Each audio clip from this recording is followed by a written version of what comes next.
Assalamualaikum warahmatullahi wabarakatuh. Waalaikumsalam warahmatullahi wabarakatuh. Selamat datang di Moka Mojopahit Podcast.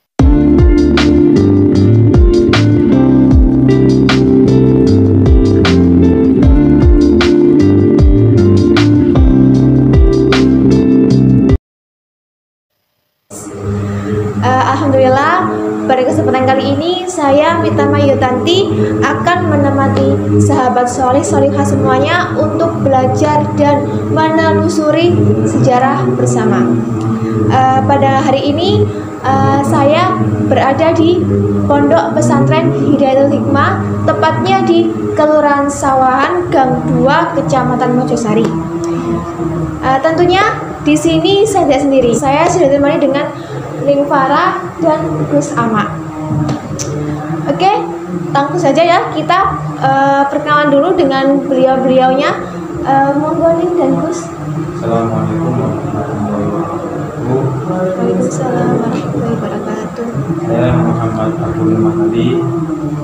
Di sini sebagai penerus Pondok Pesantren Hidayatul Hikmah yang awalnya pendirinya yaitu Kiai Fahri Masyhur. Dan di sini saya mendampingi beliau. Saya selaku menantu dari Agus Muhammad Abdul Mahdi. Terima kasih untuk perkenalan dan pembukanya. Kalau boleh saya bertanya, bagaimana sih awal mulanya tentang berdirinya pondok di sini? Awal mula berdirinya pondok di sini itu dimulai dari Kiai Haji Fahri Masyhur itu menjadi menantu menjadi di sebenarnya Kiai Haji Fahri Masyhur bertempat di Sawan Gang 6. Beliau di situ terus diminta menjadi mantunya Kiai Syafi'i. Lalu beliau dikasih sebidang tanah sama warga setempat dan beli tanah daerah Sawan Gang 1 ini.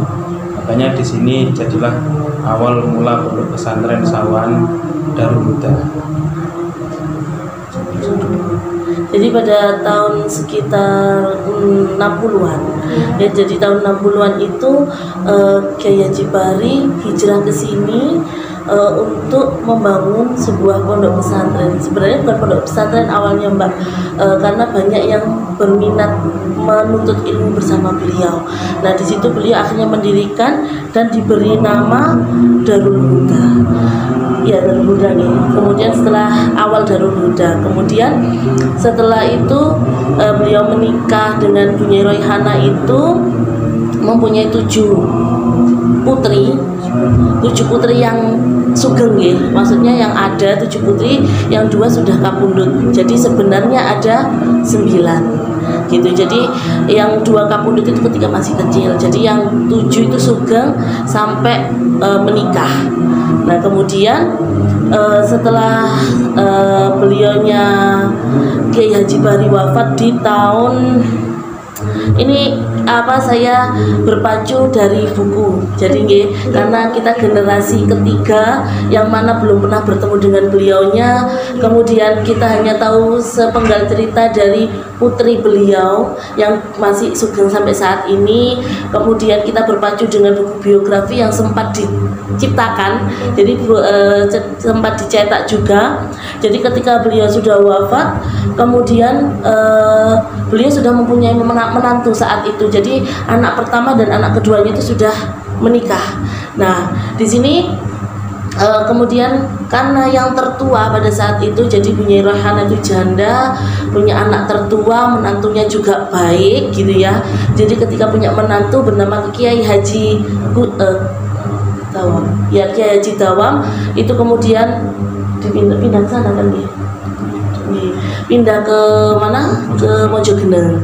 Nah, kemudian yang di sini yang meneruskan pada saat itu Kiai Haji Ahmad Kusyairi. Jadi Kiai Haji Ahmad Kusyairi itu menikah dengan Ibu Nyai Hajah Solihah Bahri. Jadi putri beliau yang kedua. Begitu ya. Kemudian dengan lambat launnya perjalanan sejarah itu tadi dari Darul Huda dengan persetujuan semua dari semua belah pihak ya, itu kemudian berubah nama menjadi Darul Hikmah. Nah, jadi sebenarnya Mbak di sini tuh terdapat 3 pondok pesantren yang sekarang masih maju dengan pesat ya. Ada di sini Hidayatul Hikmah, di sebelah ada Al Hikmah ya, yang di depan itu ada Darul Hikmah. Semua satu naungan yang munculnya pertama dari sini. Gitu. Jadi berawal dari Darul Huda, kemudian dengan persetujuan semua belah pihak keluarga dirubah menjadi Darul Hikmah saat itu. Ketika semua putri beliau menikah dan diboyong karena putri nih Mbak, jadi cewek semua diboyong oleh suaminya masing-masing. Di sini kemudian tinggallah ibu mertua saya pada saat itu yang menikah memang terakhir. Jadi menikahnya terakhir karena bertemu jodohnya terakhir, jadi gitu ya. Menikahnya terakhir, kemudian sama Bunyai Sepuh, Bunyai Royhana yang istrinya Kiai Haji Bahri itu dipasrahi pondok pesantren ini. Nah, di situ pula ketika Ibu Nyai Haja Faizah, ibu mertua saya, menikah dengan Kiai Haji Abdurrahman Aziz pada tahun 80-an, insya Allah tahun 80-an ya. 80-an itu menikah, kemudian dipasrahi oleh Ibu Nyai Royhana pondok pesantren ini. Nah, di situ dengan persetujuan lagi, karena sudah beda generasi lagi kan Pak yang pemegang, karena tidak mungkin satu yayasan harus dipimpin 2 orang. Karena menurut saya pribadi, kalau suatu lembaga dipimpin oleh 2 atau 3 pemimpin itu tidak akan jadi sebuah lembaga. Akhirnya dengan kesepakatan bersama dari keluarga itu lagi, di sini akhirnya dirubah lagi menjadi Hidayatul Hikmah. Seperti itu. Itu kriteria asal usulnya perubahan nama. Jadi ketika yang di sini sudah dipegang oleh abah mertua saya, sehingga itu tadi berubah nama menjadi Hidayatul Hikmah. Seperti itu di tahun 80-an. Jadi jadi butuh proses yang untuk berubah itu gitu. Nah, banyak sejarahnya gitu. Ya, banyak sejarahnya. Jadi perjuangan Kiai Haji Bahri tidak hanya berawal dari sini. Beliau dulu itu juga seorang hijrah. Jadi sebelumnya beliau itu pernah menikah, terus ditinggal istrinya, ditinggal istrinya dengan meninggal. Kemudian beliau hijrah karena sakit hati. Bukan sakit hati sebenarnya, itu untuk melupakan. Jadi proses move on ya. Proses move onnya Kiai Haji Bahri dari Jombang move on lah ke sini. Ternyata di sini beliau mencari bibit namanya berlian Mbak. Kalau ditanam dimanapun pasti jadi. Ya namanya Kiai Haji Bahri ini ada berlian kalau menurut saya, menurut cerita-cerita. Jadi saya bisa ambil kesimpulan bahwa beliau ini adalah sebuah berlian. Ditanam di tanah manapun pasti hidup gitu. Dari hijrah beliau itu tadi ternyata beliau punya tempat di sini di hati masyarakat. Nah, akhirnya itu tadilah jadilah Darul Huda. Bertemulah pasangan hidup juga di sini di Gang 6. Akhirnya diboyong, pindah sedikit gak jauh-jauh dari Gang 6, akhirnya pindah ke Gang 1 Sawahan gitu ceritanya. Kalau boleh tahu visi dan misinya beliau dulu bagaimana gitu untuk bisa mendirikan pondok pesantren tersebut gitu? Kalau karena ini dulu pondok Salafi Mbak, jadi mungkin visi misinya tidak tertulis dengan pasti. Tapi yang saya ketahui dari alumni beliau yang sampai sekarang masih sugeng, pesan beliau hanya ada 3: jujur, amanah,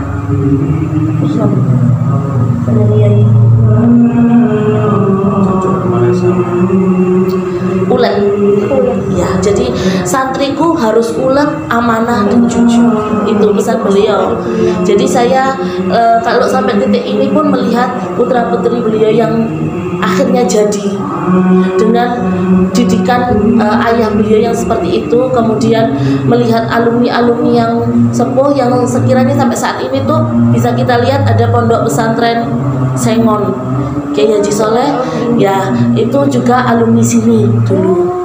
Kemudian kalau yang di sini di Tawar ya, di Tawar itu Kiai Haji Kiai Haji Samsudin.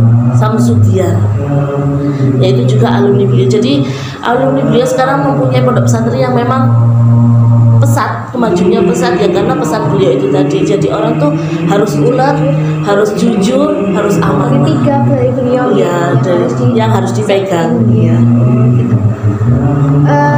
Terus kalau untuk perkembangannya pripun ya dari masa ke masa sampai saat ini perkembangan pondok pesantrennya? Oh, gitu. Kalau dulu di sini itu pondok laki-laki mau awal berapa? Kalau awal dari Kiai Haji Bari di sini hanya pondok putra saja. Dulu putra, kemudian dengan perkembangan zaman ternyata ada banyak wanita-wanita zaman dulu yang ingin menuntut ilmu. Akhirnya ditampunglah oleh dunia sepuh. Waktu itu tidak apa-apa, ada santri putri gitu ya. Akhirnya ada putra dan putri. Kemudian ketika sudah ditinggal beliau, ketika dipegang oleh Kiai Haji Abdurrahman Aziz, ayah mertua saya, itu juga masih ada putra dan putri pada saat itu. Jadi perkembangannya memang kalau santrinya memang nggak banyak, karena Mbak Bari sendiri itu tipikal orang yang tidak suka santri banyak, Mbak. Sedikit tapi jadi. Nah, itu memang beliaunya punya sistematika yang seperti itu. Ya, jadi dipesankan ke putri-putrinya pun seperti itu. Nggak apa-apa nguri anak-anak itu sedikit tapi jadi, daripada banyak tapi nggak jadi. Mungkin dari tadi kan hanya dari Mekepus ya sejarahnya, mungkin bisa dibukukan atau mungkin ada bukunya mungkin ini. Oh iya, di sini ini ada buku biografi Kiai Haji Bahri Masmud yang mana ini sudah dicetak mulai tahun 2013. Jadi di sini tertera lengkap silsilah, terus kedatangan beliau dari Mojokerto ke Sawahan, dari Jombang ke Sawahan, kemudian pertemuan belahan jiwa beliau Kiai Haji Bahri dengan ibunya Hajar Royhana, proses mendirikan Pondok Darul Huda sampai berganti menjadi Darul Hikmah, sampai berganti dengan Hidayatul Hikmah, sampai wafat beliau semua ada di sini. Jadi mungkin dari sahabat Moka, dari sahabat Moka, jika berkenan ingin memperdalam ilmu sejarah khususnya Pondok Pesantren Hidayatul Hikmah, bisa datang ke pengurus di Pondok Pesantren Hidayatul Hikmah untuk membeli buku biografi Kiai Haji Bahri Masmud. Tidak mahal, kalau pentingnya sejarah saja kita ingin ketahui ya. Jadi kalau untuk beli buku 10.000 saja itu tidak mahal untuk saya untuk mendapatkan sebuah sejarah pondok pesantren. Jadi kalau menurut saya kita harus mengenal guru dulu biar ilmu menjadi manfaat. Kalau kalau kita tidak mengenal guru, maka kita tidak akan mendapat ilmu yang manfaat. Baik, itu tadi adalah sepenggal atau sejarah singkat dari Pondok Pesantren Hidayatul Hikmah. Mungkin untuk kalian sahabat Salihah yang mungkin lebih kepo lagi atau tentang lebih pengen tahu lagi, bisa tadi dibeli bukunya gini terus bisa langsung hubungi beliaunya atau hubungi di sini. Mungkin dengan adanya podcast ini mungkin ada pesan atau harapan yang ingin Jenengan sampaikan? Kalau untuk pesan saya untuk sahabat-sahabat soleh-solehah di luar sana, menuntut ilmu itu harus berjalan seirama antara dunia dan akhirat.